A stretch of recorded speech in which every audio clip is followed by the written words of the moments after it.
Hello friends, Manju's ഓട്ടോഗ്രാഫിൻ്റെ പുതിയൊരു വീഡിയോയിലേക്ക് എല്ലാവർക്കും സ്വാഗതം. ഇന്ന് നമ്മൾ വന്നിരിക്കുന്നത് ഗുരുവായൂർ ശ്രീകൃഷ്ണ ക്ഷേത്രത്തിലേക്കാണ്.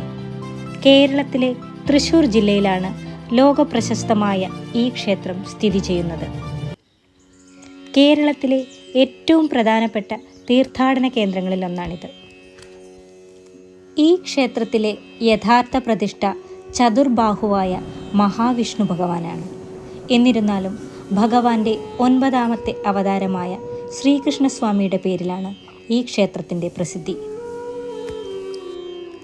ഗുരുവായൂരപ്പൻ എന്നറിയപ്പെടുന്ന ഇവിടെയുള്ള ഭഗവാൻ കേരളീയ ഹൈന്ദവരുടെ പ്രധാന ആരാധനാമൂർത്തികളിലൊരാളാണ്. പൊതുവെ ഉണ്ണിക്കണ്ണൻ്റെ രൂപത്തിലാണ് ഭൂരിപക്ഷം ഭക്തരും ഗുരുവായൂരപ്പനെ ആരാധിക്കുന്നത്. കൃഷ്ണ അവതാര സമയത്ത് മാതാപിതാക്കളായ ദേവകിക്കും വസുദേവർക്കും കാരാഗൃഹത്തിൽ വെച്ച് ദർശനം നൽകിയ മഹാവിഷ്ണുവാണ് ഇവിടെയുള്ളതെന്ന് ഭക്തർ വിശ്വസിക്കുന്നു. ഇതാണ് ഗുരുവായൂരപ്പനെ ഉണ്ണിക്കണ്ണൻ്റെ രൂപത്തിൽ കാണുന്നതിന് കാരണം. ആദ്യകാലത്ത് ഇതൊരു ഭഗവതി ക്ഷേത്രമായിരുന്നു. പഴയ ഭഗവതി പ്രതിഷ്ഠയാണ് ഇന്ന് ക്ഷേത്രമതിലകത്ത് വടക്ക് കിഴക്കായി കാണപ്പെടുന്നത്. ഈ ഭഗവതിയാണ് ഗുരുവായൂർ ക്ഷേത്രത്തിൻ്റെ സംരക്ഷണമൂർത്തി എന്നാണ് വിശ്വാസം. തന്മൂലം ഈ പ്രതിഷ്ഠയ്ക്ക് സവിശേഷ പ്രാധാന്യം നൽകുന്നുമുണ്ട്.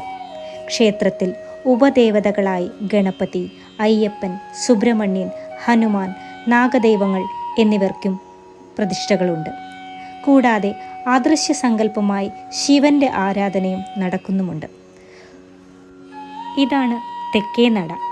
തെക്കേ നടയിലാണ് ഗുരുവായൂർ പത്മനാഭൻ, ഗുരുവായൂർ കേശവൻ, മരപ്രഭു എന്നിവയുടെ പ്രതിമകൾ സ്ഥിതി ചെയ്യുന്നത്.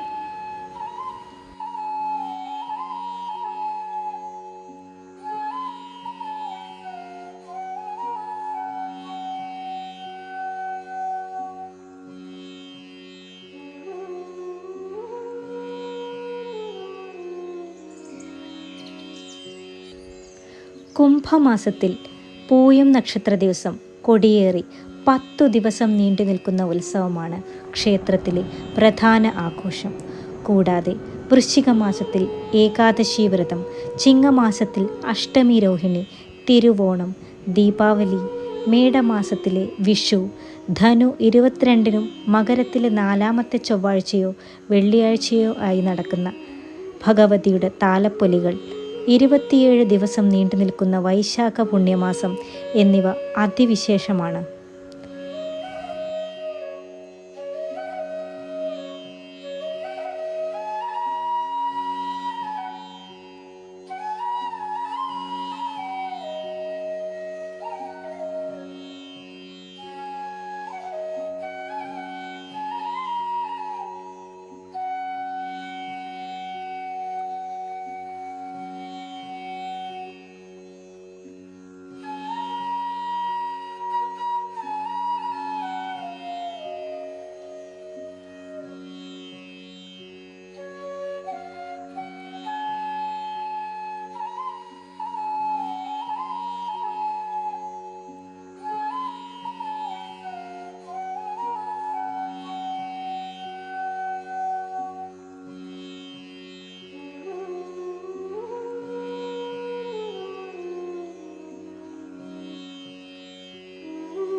ഹലോ ഫ്രണ്ട്സ്, ഇന്നത്തെ എൻ്റെ വീഡിയോ വൈൻഡപ്പ് ചെയ്യുകയാണ്.